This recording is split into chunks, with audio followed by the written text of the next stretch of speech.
वशीकरण जिस पर हो चुका है उसे कैसे तोड़ा जाए। देखिए, अब आपको क्या करना है, हर मंगलवार और शनिवार को संध्या समय गाय का उपला लेना है, कंडा लेना है।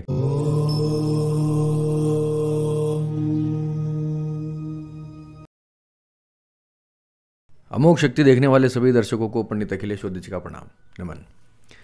मित्रों, वशीकरण करने के भी बहुत सारे प्रश्न आते हैं मेरे पास कि क्या गुरुजी आप वशीकरण करवाते हैं, करते हैं, और बहुत कम प्रश्न ऐसे आते हैं कि वशीकरण जिस पर हो चुका है उसे कैसे तोड़ा जाए।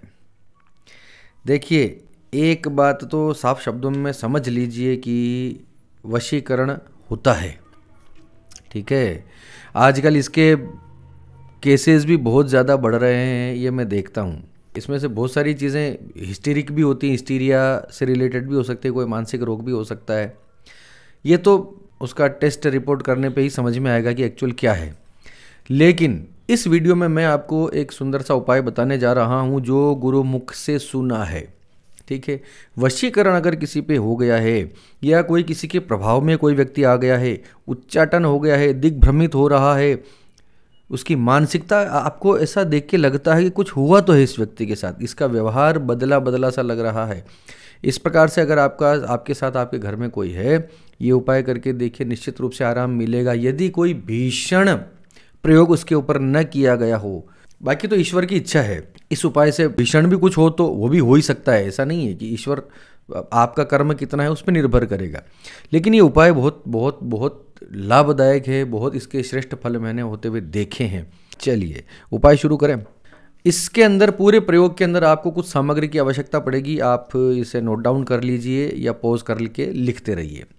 सबसे पहले आपको कुछ चीज़ों की आवश्यकता पड़ेगी। घी का दीपक, भोग प्रसाद, कोई भी मिठाई हो सकती है, कोई फल हो सकता है, एनीथिंग प्रसाद के रूप। हनुमान जी को जो प्रसाद चढ़ाया जाता है, जो वो आप उसके हिसाब से आप देख लीजिए, कोई भी प्रसाद चलेगा। मैं फिर बोल रहा हूँ, घी का दीपक, प्रसाद, गूगल, गंधक, राई, काली मिर्च और तेज पत्ता, ठीक। उसके बाद गाय के गोबर का कंडा एक, फिर एक लाल रंग का धागा या मौली, कलावा या मौली। अब इसमें जो करने लायक चीज़ें हैं वो समझिए। एक काम तो ऐसा रहेगा जो आपको नित्य करना है, एक काम ऐसा रहेगा जो सिर्फ मंगलवार और शनिवार को करना है। करना क्या है, अब शुरू से समझाता हूँ, सारी सामग्री कहाँ कहाँ क्या क्या चीज़ प्रयोग होएगी। सबसे पहले वो जो लाल धागा आपने लिया था, वो रोगी के सर से लेके पांव तक उसको पूरा नाप कर उतना धागा आप निकाल लीजिए, उसको काट के अलग कर लीजिए।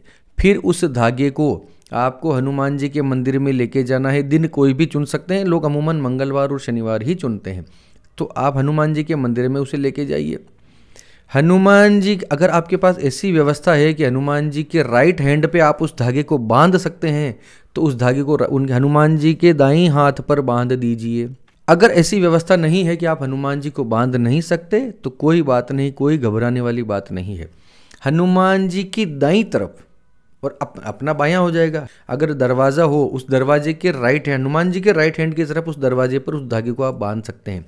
दरवाजे पर भी अगर ये व्यवस्था ना हो, तो उन हनुमान जी के राइट हैंड साइड की तरफ जहां आपको स्थान मिलता है उस मंदिर के अंदर, निज मंदिर के आसपास, वहां पर उस धागे को बांध दीजिए हनुमान जी का नाम लेके, ठीक। उसके बाद हनुमान जी, ये नित्य करने वाला काम आप बता रहा हूं। पहले आपने धागा ले जाके बांध दिया, अब आप नित्य हनुमान जी के सामने घी का दीपक लगाइए, थोड़ा सा प्रसाद चढ़ाइए और सुंदरकांड का पाठ कीजिए पूरे आर्त भाव के साथ, पूरी प्रार्थना के साथ कि इस बालक पे या इस रोगी पर जो भी ये समस्या है, जिसका भी कोई किया कराया अगर कुछ है तो उसको ठीक कीजिए।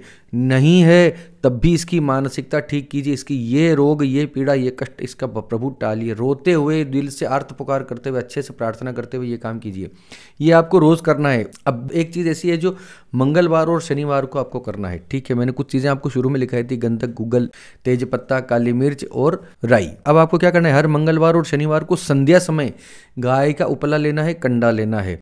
अगर वो कंडा बना हुआ ना हो, हाथ से इस प्रकार से बनाया हुआ ना हो, तो बहुत सुंदर, गाय का गोबर सीधा गिरता है और वही अगर सूख जाता है, उसी के ऊपर अगर आप ये धूनी देते हैं तो अद्भुत लाभ प्राप्त होगा। करना क्या है, अपने हाथ में ये पांचों चीज़ें अपने हाथ की मुट्ठी में बंद कर लीजिए। कोई संख्या नहीं है कि कितना, 1 ग्राम 2 ग्राम, जितना आपको ठीक लगे, जितना हाथ में आ जाए।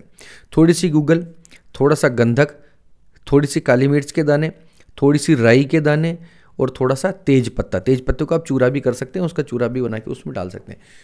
उसको हाथ में लेके उस रोगी के ऊपर से नीचे तक, सर से लेके नीचे तक, पांव तक उसको 11 बार उसको उतारिए, उसको उबारिए।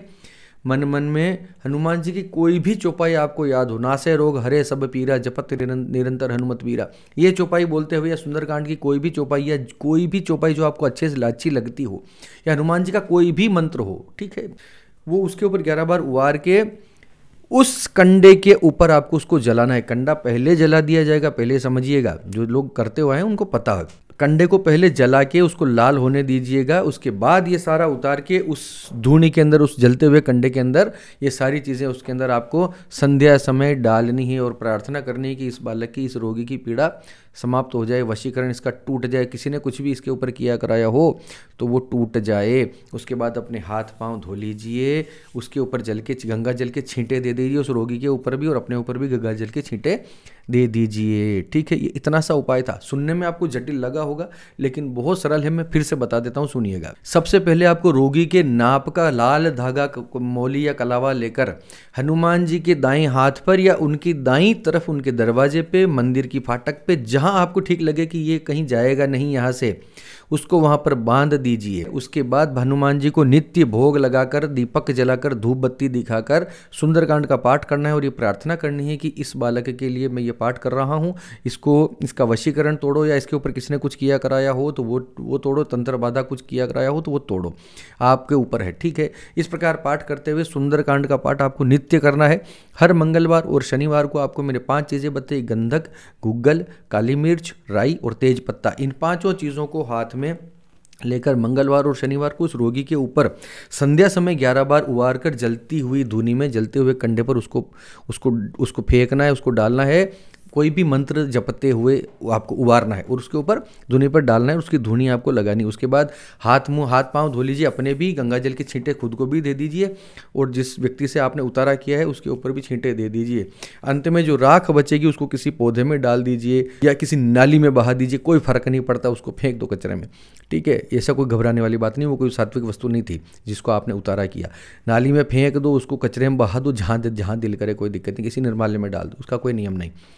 ऐसा आप निरंतर करेंगे, महीने भर तक अगर आपने किया, ईश्वर ने चाहा तो अगर छोटी मोटी परेशानी हो तो निश्चित रूप से टल जाएगी, कट जाएगी। बिल्कुल पक्का उपाय बता रहा हूँ, मैं कोई टोने टोटको वाला बाबा नहीं हूँ, लेकिन गुरुमुख से जब हम सुनते हैं, और ग्रामीण क्षेत्र में या बहुत सारे लोग ऐसे होते हैं जिनके पास पैसा नहीं होता, जो ऐसी चीज़ों में यकीन करते हैं, उनको ये अद्भुत लाभदायक सिद्ध होगा ही होगा। हनुमान जी महाराज उस ऐसे व्यक्ति का जरूर जरूर जरूर भला करेंगे ही करेंगे। आस्था और विश्वास पहले नंबर पे आता है। कोई भी उपाय करो उस पर आस्था रखिए, उसको बताने वाले पर विश्वास रखिए। अगर ऐसा है तो निश्चित रूप से सारे उपाय काम करेंगे। चलिए, इसी के साथ ज्योतिष से संबंधी मंत्र, तंत्र, यंत्र, साधना संबंधी, मूर्ति पूजा, देवी देवता, हिंदुस्तानी सभ्यता, जो आपको पूछना हो, अगर आपके मन में राहु, शनि, मंगल कुछ दशा, कोई परेशानी या संकट जो भी कुछ चल रहा हो, आप उसका समाधान चाहते हैं तो यहाँ पर मैंने अपना व्हाट्सएप नंबर दे रखा है, उस पर प्लीज़ मैसेज कीजिए, सीधा कॉल न करें। मैसेज करके आप हमसे अपॉइंटमेंट ले सकते हैं, वहाँ पर आप बात कर सकते हैं। जितना इस अल्पमति व्यक्ति की बुद्धि में वो होगा, उतना आपका भला करने का प्रयास ये व्यक्ति करेगा। चलिए, इसी के साथ आप सबके मंगल की कामना करता हुआ मैं पंडित अखिलेश ज्योतिष आपसे विदा लेता हूँ। धन्यवाद। सर्वे भवन्तु सुखिनः।